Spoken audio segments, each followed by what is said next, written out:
Welcome everybody to Relationship Coaching Live. I have a guest today. As you can see, I'm very excited to talk to Dan Ramm. Uh, as I advertised it, is he's the regular Joe who became a Hollywood bro.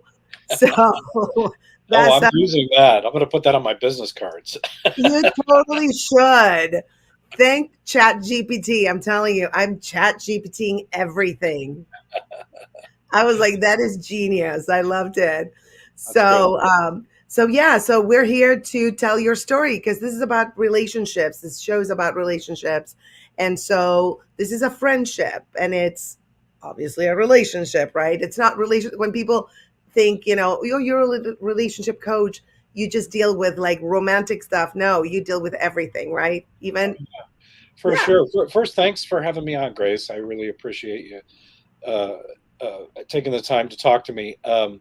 Yeah, I think, when we think of the word relationship, I think we automatically go to your partner in life, whoever that is, man, woman, either, whatever. Yes. But we have hundreds of relationships throughout our lifetime. Some more intense than others, I think. Mhm. Friendships can be very intense, just like a relationship with a partner can be, Yes. and also can be negative. I'm sure you know. Uh, Yes. but for me, I would say one of the biggest influences in relationships in my life has been 20 some years ago when I met the actor Joe Mantegna. I had been working in the construction field most of my life, although I had dabbled in writing. I enjoyed writing. I'd even written a screenplay before I met Joe about the life of Mhm. Sammy Davis Jr. because I was so impressed by a book his autobiography. And I'm the kind of person that sometimes I just want to see if I can do it. Um, Yes. like just test myself. Like you just don't know what you're capable of until you push yourself a bit to see what you can do.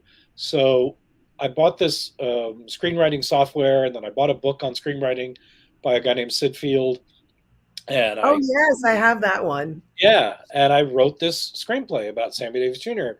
And a few people that I knew read it, and they were like, "Hey, this is pretty good," but what am I going to do with it? I work in construction. So Right. a few years later, I had gotten a call from Joe's wife, Arlene. If not for her phone call, I don't think any of this would be happening to me. But Wow. she called me. This is like say 1999, maybe, to do work on their house, and I didn't initially recognize the name, and maybe I don't know, maybe she didn't even give me the last name. I'd have to think about it. But when I went to their house, he was not there. He was off. I think he was off working on something. Yes.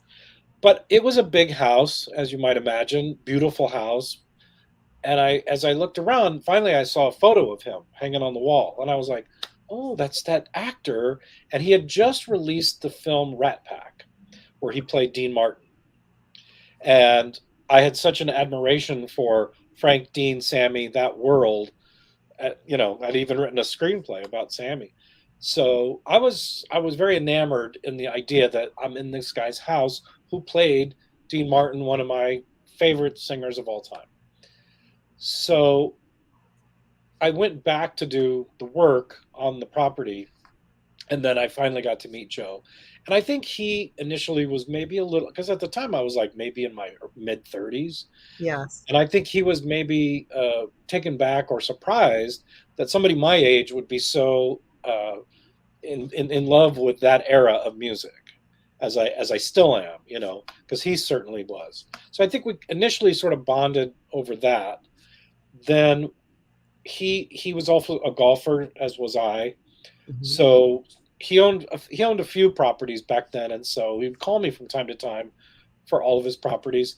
Then we started playing golf once in a while, and he was always involved in celebrity golf tournaments, and he would invite me to go with him sometimes. And after about a year or so of us being friends like that, I had decided to sell my company.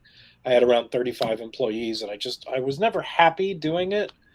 Um, and I didn't know what I was going to do, but I knew I couldn't do that. And I also knew myself, and I knew if I don't make this leap, I'll never do it. If I don't just force myself Yes. to try to figure it out, then I won't. I'll get lazy, I'll get complacent, and I'll just keep doing what I don't like.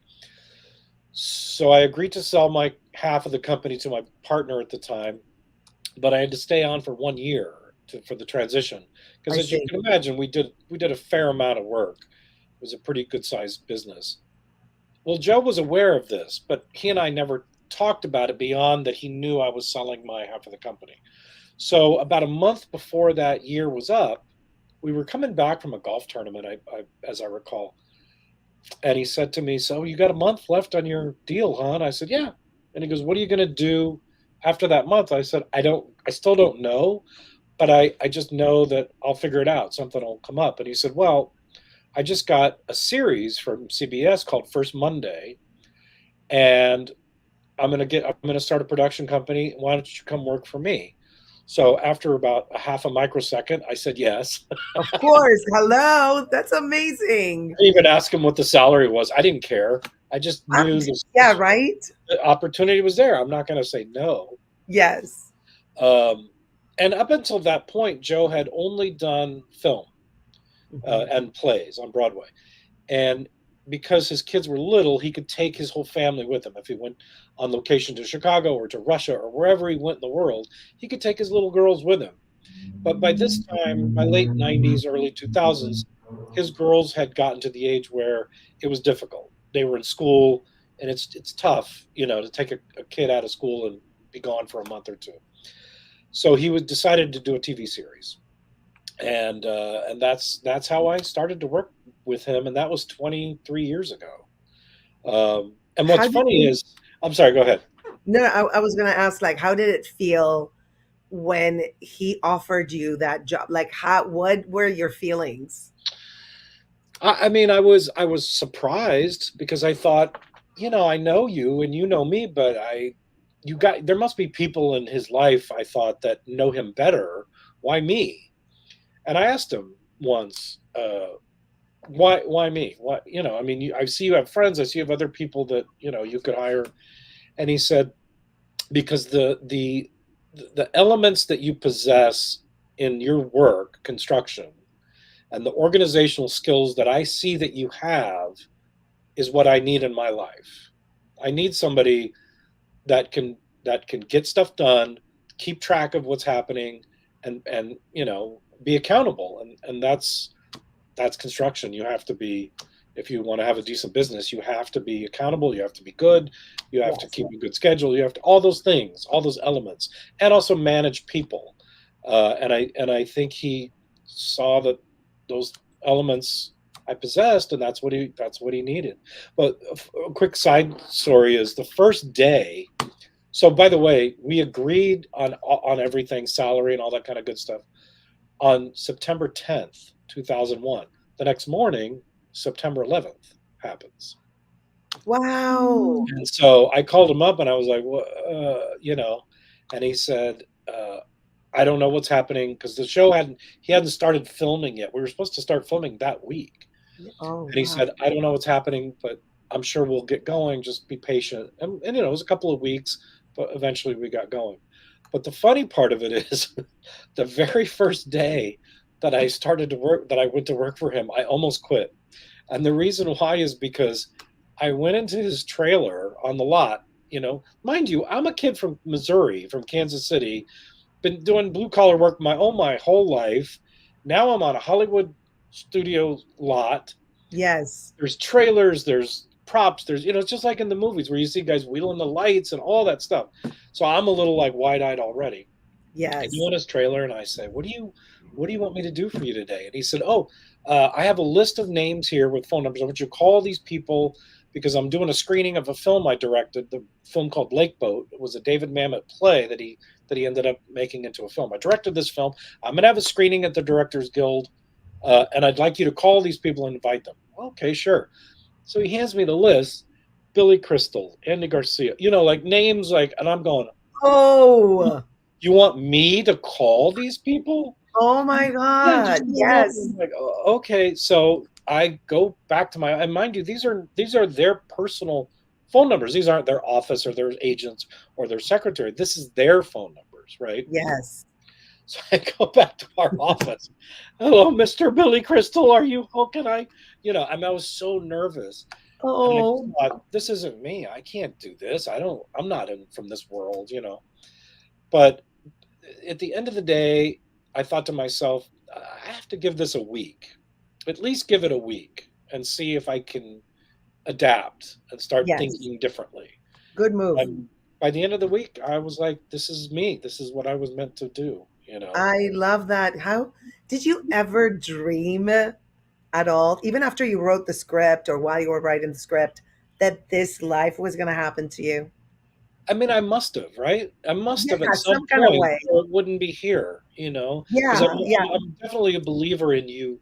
You put out into the universe what you want, and the yes, universe will help you. So there must have been a point in my life where I was like, I mean, like I said, I've always enjoyed writing, and I always thought it was fun to make up a story. And as a kid, my parents would, you are quite the storyteller. Uh, but yeah, I guess I must have. And looking back on before working with Joe, like it seems like another lifetime almost now. right.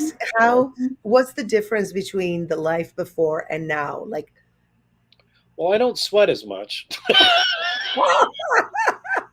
that's awesome. uh, I do remember, actually, going back to your last question now that you asked that, I do Yes. remember there was a time in my life where I said out loud, I want to get paid for my ideas. I want to get paid Ah, or what I have in my head, I want to get paid for that.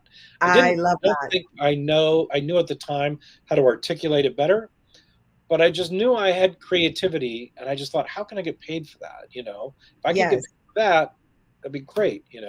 I'm a big believer that when your thoughts and your emotions align and you just put out like you did, I want to get paid for this, Yeah, it's going to happen, it's going to come to you.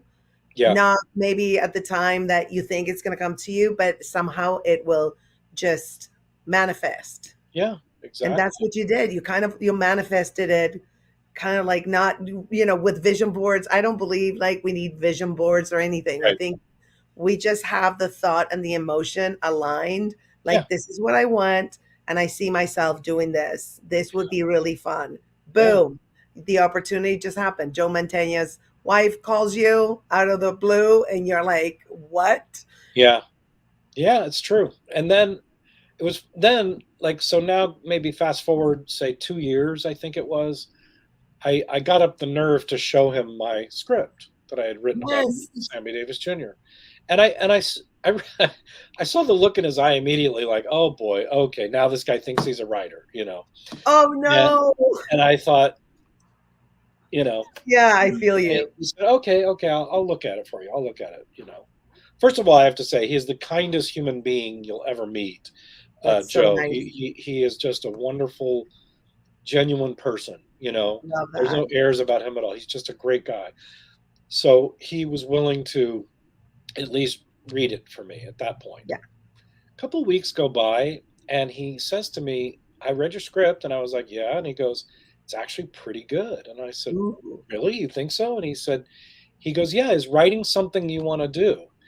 And no one had ever asked me that question before. I hadn't even asked myself that question. Yeah. Yeah. And I said, I think so, you know. He goes, okay. So another couple of weeks goes by. He gives me back the script. This time he's gone through it with a red pen and he's fixed mistakes. He's made notes like this should happen in the third act and you should do this and do that. It was a little bit of an education, right? Also at the same time, as you can imagine, a guy like Joe gets a lot of scripts in the mail, and I started reading them all for him. He'd give me a stack, read these, tell me if there's anything good. So that was a real education too, because you read a lot of scripts and you start to realize what works, what doesn't work, why it doesn't work. You start to figure it out, or I did anyway. Yes. So, so then, now I'll just cut up to present day. So, I mean, over this last 20 years, I mean, I've written lots of television shows now. I've created some television shows. I've written for Criminal Minds a couple of times. I've, Beautiful. we've produced documentaries together. We've won lots of awards. So I mean, then what happens is COVID and everything kind of stops, right? Yeah. But right at the tail end of COVID, like in 22, um, a network that I had been doing some work with already and created a couple of shows with, they wanted to do like a scripted drama and asked Joe and I, like, come up with three ideas for scripted drama. So one of the ideas I had was Long Branch, the book that I wrote. And they liked it. They had me do like a little bit more of a write up on it. So I did. But as I was doing it, it was coming out like a novel as I was writing it, which had never happened to me before. Everything, when you write a synopsis, it's short, it's get to the point. What's the show about? It's about six friends that live together in New York, Yeah, all exactly. friends. So I was like, why is this coming out like this? So I put that aside and then I did a synopsis. They liked it and they asked me to do a little bit more of a explanation and then they eventually rejected it. Well, I really liked the idea and I thought maybe I should see if I can write a book out of this. I've never done this. Let me see if I can do it. I'll test myself. Yes. So I started to work on that. Then the writer's strike happens.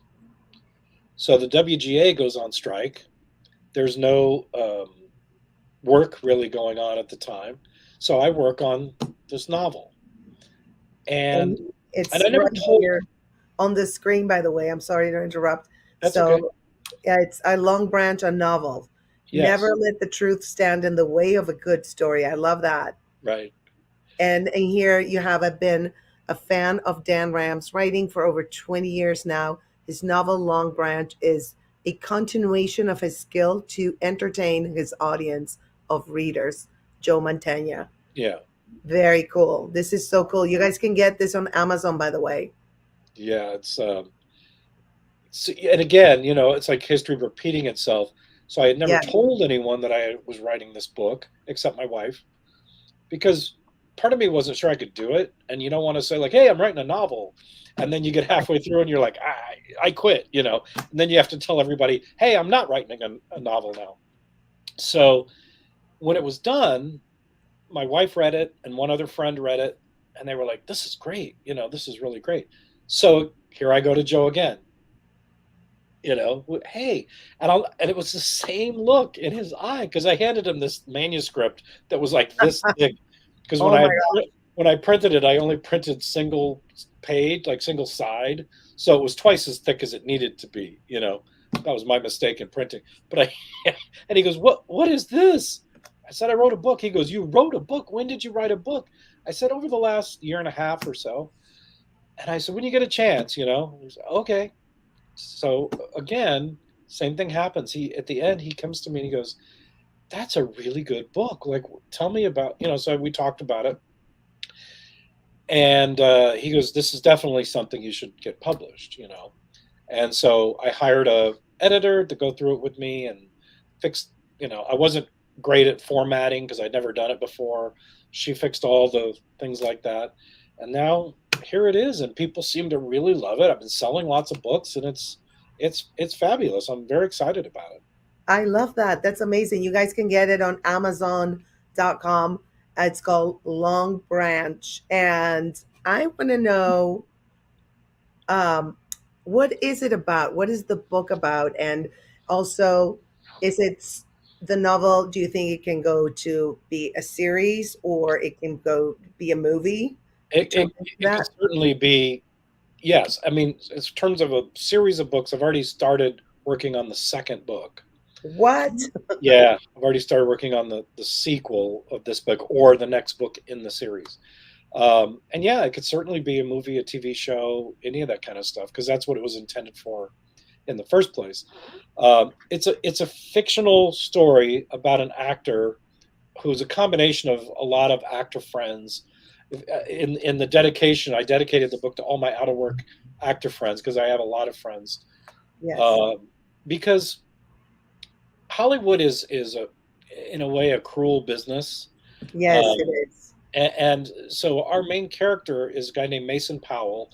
I took two of my favorite actors, James Mason and William Powell. So I combined it, made Mason Powell. Mason Powell is a wonderful actor who was on a hit TV show where he played an Old West sheriff. And that show lasted like, 12 years on a major network. Yes. The show ends, but he is so identified as that character. He's so typecast.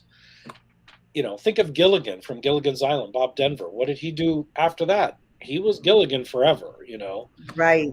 unfortunately for him. And that happens to a lot of people. So he never really parlays that success from that show into anything else. But he's made decent money, and now he's doing the fan shows where he goes and signs autographs, and he's making really good money doing that. Then Yes. COVID hits for that. In the story, COVID happens, and now he's kind of out of work. And then when COVID is sort of over and the fan conventions kind of start back up again, it's just not the same turnout. It's not the same response. People have changed in their habits and their interests, and everything's changed in 2 years. So the unfortunate thing for him is he finds out, and I don't want to ruin how, but he finds out he's bankrupt, basically. So now he's faced with a decision of what he's going to do. He comes up with a plan to go back to his hometown of Long Branch, Georgia. And I won't say how, but he's got a plan. So if he goes back there, he has a plan of how he can sort of start over. Yes. How we can generate some money, get back to LA, try to start his career again. That's where things go haywire for him because once he's there, he sort of puts his nose into something he shouldn't have. Actually, he should have. And his life is threatened. A lot of things happen to him, and he gets very involved in this mystery that's 30 years old. That Wow. that he even potentially has a role in when it happened 30 years ago unknowingly. And that's the story. And it's hard for me to talk about anything else within it because everything is a spoiler if I tell you more. Absolutely. No, it sounds fascinating. I wanna read it. No, I'll tell you, I'll tell you a lot of the feedback I've gotten from people is one is it's a very easy read. Like it's a summer read. I hear it's something that you can read on the beach or what, and it's enthralling. Everyone says I get to the end of the chapter and I just keep going because I got to know what happens next. what's happened? Yeah, I think it sounds kind of like a Breaking Bad kind of thing where it's, like I remember I binge watched that. I could not Yeah, stop like 3, 4 a.m. So this sounds like that kind of pattern where you're like, what happens next? And what is, yeah. so I And think there's it a would make lot of twists and turns. I mean, I would venture to say nobody's going to know what's really happening until they get close to the end. Then they'll know what's happening because it gets explained. But every time you think okay, this is what it's going on. No, nothing. No, it's not. it switches. Yeah. I think it would make a great series, I think so too. like Your a list of streaming God series. series. Yeah. Where they don't care about like the length of the episodes. I think that would be the perfect Well, platform I, for it. yeah, the first book could definitely be a season, one full season of a show, 10 episodes easily. And then Wow. the second book, could be the next season. So, yeah. I love that. So you guys get the book and I'm gonna get it. I'm gonna Kindle it. I'm gonna share the screen again. Here it is. This is a solo production, so I do everything. I'm Okay. the engineer too. Well, So here it is. Long Branch, Never Let the Truth Stand in the Way of a Good Story. mhm. Mason Powell and all these amazing adventures and mysteries that we want to read about. So, And I um, peppered it full of friends of mine. Like, there's a lot of references to other actors in there, and I peppered it with all my friends, people that I know, Gary Sinise and Jason Gedrick and all these. So I put them in nice. there to make it feel like, oh, this guy was really an actor because those are real actors. Yes, yes. And I have a question for you. Sure. Um, so I'm thinking, like a lot of people know famous people that could probably help them out, right, in the business, but Yeah. sometimes they're shy to ask. Yeah. So, what would be your advice for somebody that knows somebody who can help their career, but they're shy to ask them, like, read my script, or, can Yeah. you, yeah. So, what's your advice to that person? I think you got to take that leap, like, because if you don't, look, what's the worst that somebody's going to say to you? Like, I didn't like it, or no, I can't help you. Yeah, What's the best that can happen? You know? So if you never take that chance, how will you ever know? You know, I I've had friends in the past who've asked me, uh, like actor friends, like, "Hey, can you get me on Criminal Minds?" No, I can't. I could right, probably get you an audition.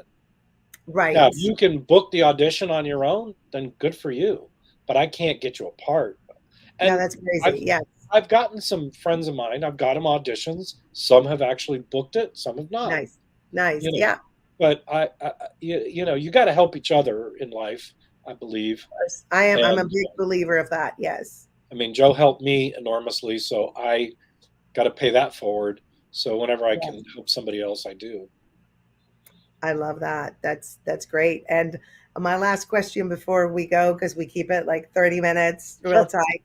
Um, so I know you were like shy to call all these famous actors, and I'm just wondering, like, did you become friends with them, and do you hang out with some of them? Some of them, yeah, now some, but not all of them. Like I've met Billy Crystal, super nice guy. Yeah, Not really. I wouldn't call him a friend because yeah. I don't think he would either.